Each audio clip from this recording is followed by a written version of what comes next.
आप सुन रहे हैं उपन्यास भूतनाथ भाग 2। प्रभाकर सिंह पीछे पीछे चले आते थे। एकाएक कैसे और कहां गायब हो गए? क्या उस सुरंग में कोई दुश्मन छिपा हुआ था जिसने उन्हें पकड़ लिया, या उन्होंने खुद हमें धोखा देकर हमारा साथ छोड़ दिया? इत्यादि तरह तरह की बातें सोचती हुई इंदु बहुत ही परेशान हुई। मगर इस आशा ने कि अभी अभी भूतनाथ उनका पता लगा कि सुरंग से लौटता ही होगा, उसे बहुत कुछ संभाला और वे एकदम सुरंग की तरफ टकटकी लगाए खड़ी देखती रही। परंतु थोड़ी ही देर में उसकी ये आशा भी जाती रही जब उसने भूतनाथ को अकेले ही लौटते देखा और दुख के साथ भूतनाथ ने बयान किया कि उनसे मुलाकात नहीं हुई है।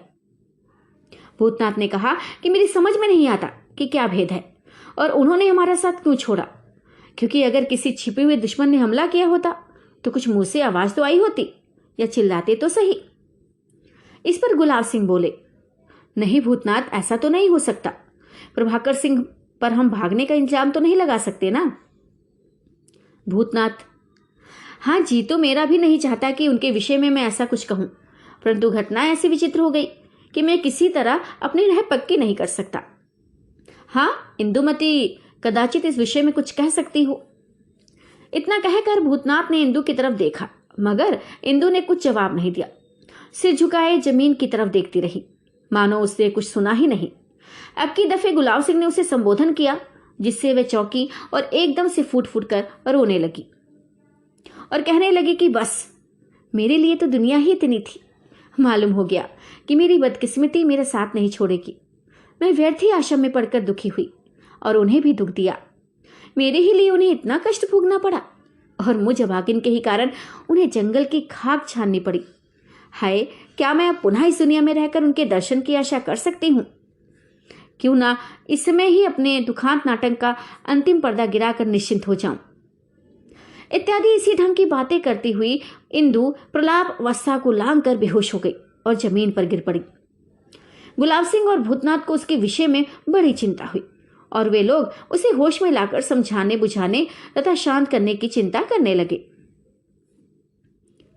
भूतनाथ का यह स्थान कुछ विचित्र ढंग का था। इसमें भूतनाथ की कोई कारीगरी नहीं थी। इसे प्रकृति ही ने कुछ अनूठा और सुंदर बनाया हुआ था।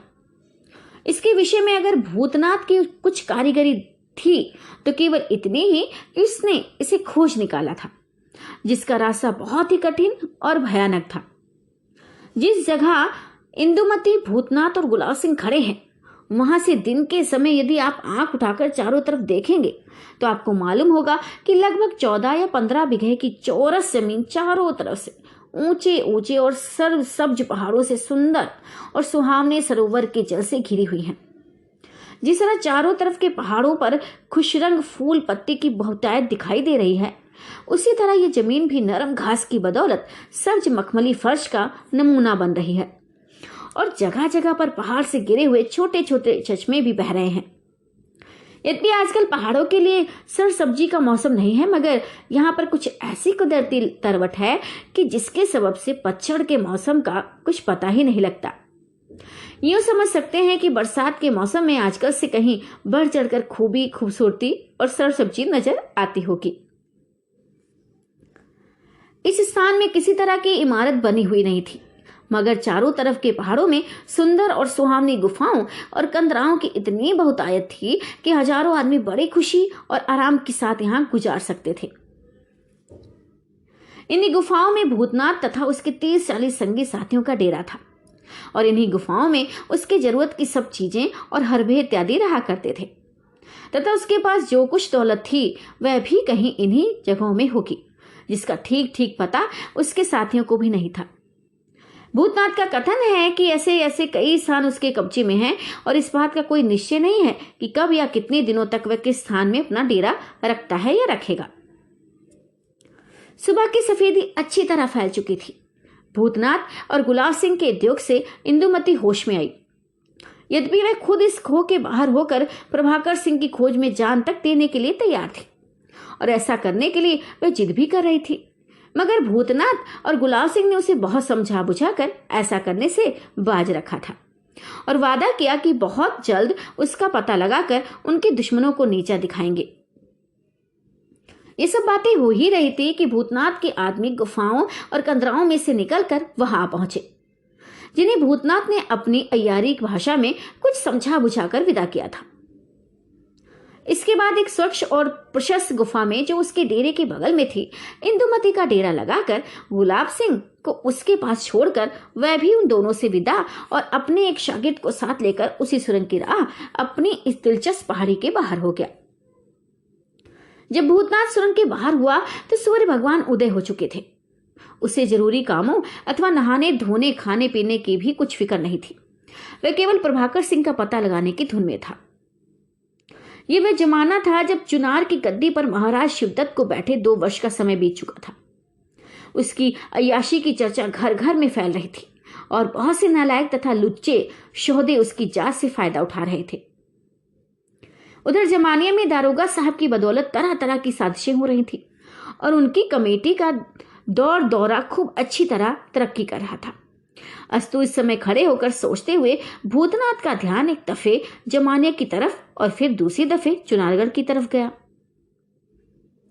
सुरंग से बाहर निकलकर एक घने पेड़ के नीचे भूतनाथ बैठ गया और उसने अपने शागिर्द से, जिसका नाम भोला सिंह था, कहा, भोला सिंह, मुझे इस बात का शक होता है कि किसी दुश्मन ने इस खो का रास्ता देख लिया और मौका पाकर उसने प्रभाकर सिंह को पकड़ लिया है।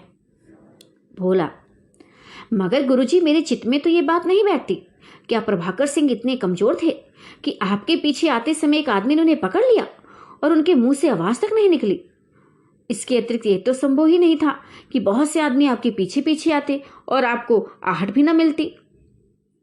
इसका खुलासा हम चंद्रकांता संतति में लिख चुके हैं। भूतनाथ, तुम्हारा कहना ठीक है और इन्हीं बातों को सोचकर मैं कह रहा हूं कि दुश्मन के आने का शक होता है। ये नहीं कहता कि निश्चय होता है। अस्तु जो कुछ हो, मैं प्रभाकर सिंह का पता लगाने के लिए जाता हूँ और तुमको इसी जगह छोड़कर ताकीद कर जाता हूँ कि जब तक मैं लौट कर ना आऊं तब तक सूरत बदले हुए यहाँ पर रहो और चारों तरफ घूम फिर कर टोलो कि किसी दुश्मन ने सुरंग का पता तो नहीं ले लिया। अगर ऐसा हुआ होगा तो कोई ना कोई यहाँ आता जाता तुम्हें जरूर दिखाई देगा।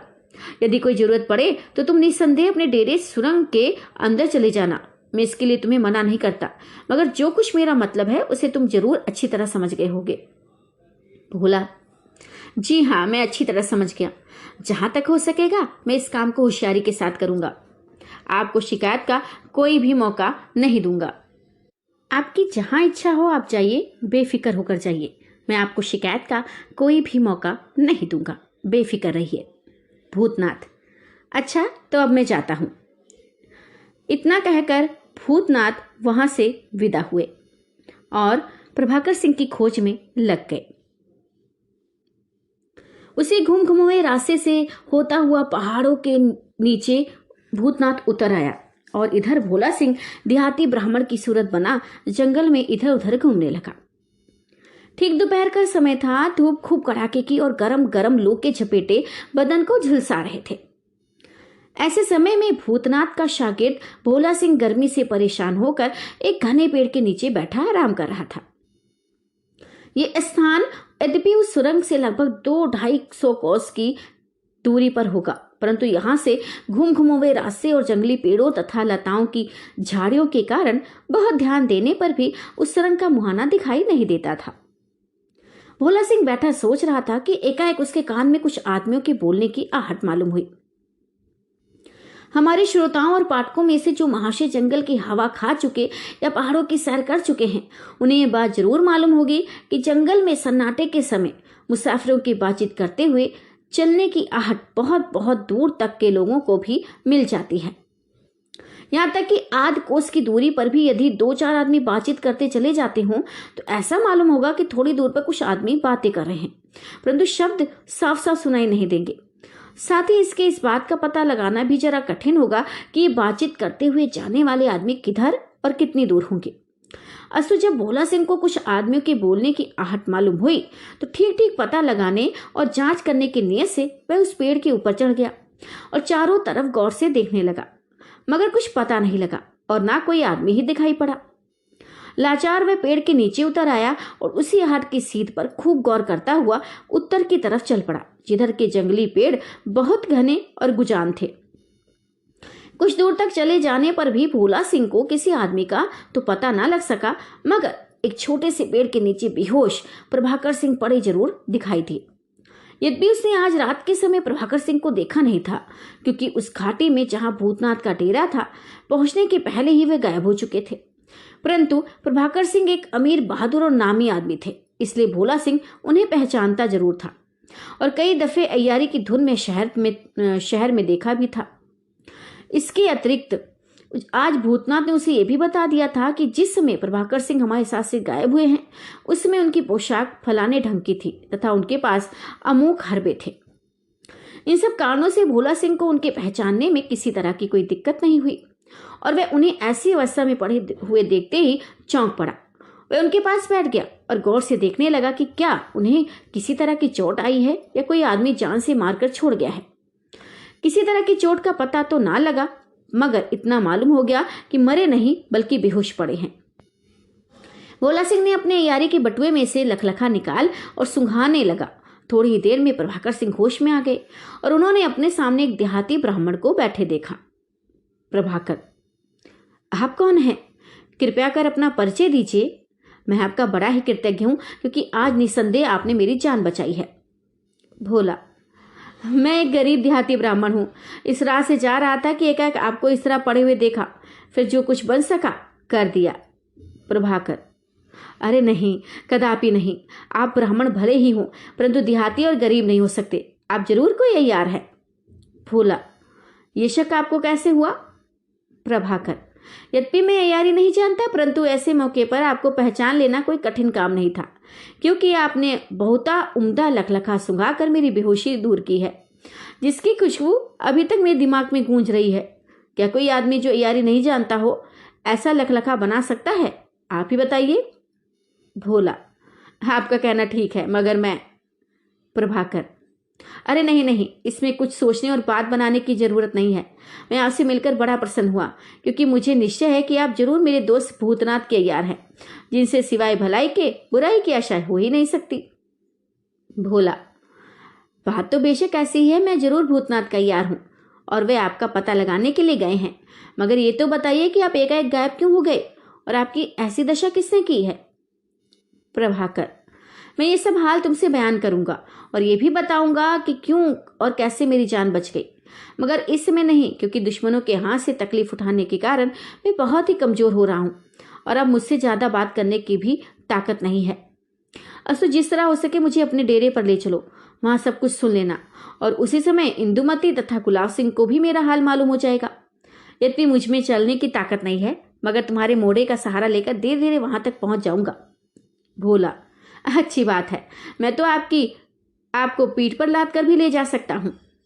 प्रभाकर, अरे ठीक है, मगर इसकी जरूरत नहीं है। अच्छा, अब अपना नाम तो बता दो। भोला, जी मेरा नाम भोला सिंह है। इतना कहकर भोला सिंह उठ खड़ा हुआ और उसने हाथ का सहारा देकर प्रभाकर सिंह को भी उठाया। वे बहुत ही सुस्त और कमजोर मालूम हो रहे थे, इसलिए भोला सिंह उन्हें टिकाता और सहारा देता हुआ बड़ी कठिनता से सुरंग के मुहाने पर ले आया। वहां पर प्रभाकर सिंह ने बैठकर कुछ देर तक सुस्ताने की इच्छा प्रकट की। अस्तु, उन्हें बैठाकर भोला सिंह भी उनके पास बैठ गया। इस समय दिन पहर भर के लगभग रह गया होगा। यहाँ पर भोला सिंह ने बेढब देखा खाया। ये जो प्रभाकर सिंह उसके साथ भूतनाथ की घाटी में जा रहे हैं, वे वास्तव में प्रभाकर सिंह नहीं हैं, बल्कि उनके दुश्मनों में से एक अय्यार है, जिसका खुलासा हाल आगे के किसी बयान में मालूम होगा। ये उसे तथा भूतनाथ और उसके अय्यारों को धोखा देना चाहते हैं और इंदुमती पर कब्जा कर लेने की धुन में हैं। यद्यपि भोला सिंह भी अय्यार और बुद्धिमान है, मगर साथ ही इसके उसे भांग का बहुत शौक है। सुबह, दोपहर और शाम तीनों वक्त छाने बिना उसका जी नहीं मानता। इतने भर भी लगा लिया करता है और यही सबब है कि वे कभी कभी बेढब धोखा खा जाता है। मगर ये अय्यार भी बड़ा ही मक्कार है जो उसके साथ जा रहा है। देखना चाहिए दोनों में कैसे निपटती है। भोला सिंह तो खुश है कि हमने प्रभाकर सिंह को खोज निकाला और वह अय्यार सोचता है कि अब इंदुमती पर कब्जा करना कौन बड़ी बात है। कुछ देर के बाद दोनों आदमी उठ खड़े हुए और भोला सिंह उस नकली प्रभाकर सिंह को साथ लिए हुए सुरंग के अंदर चला गया।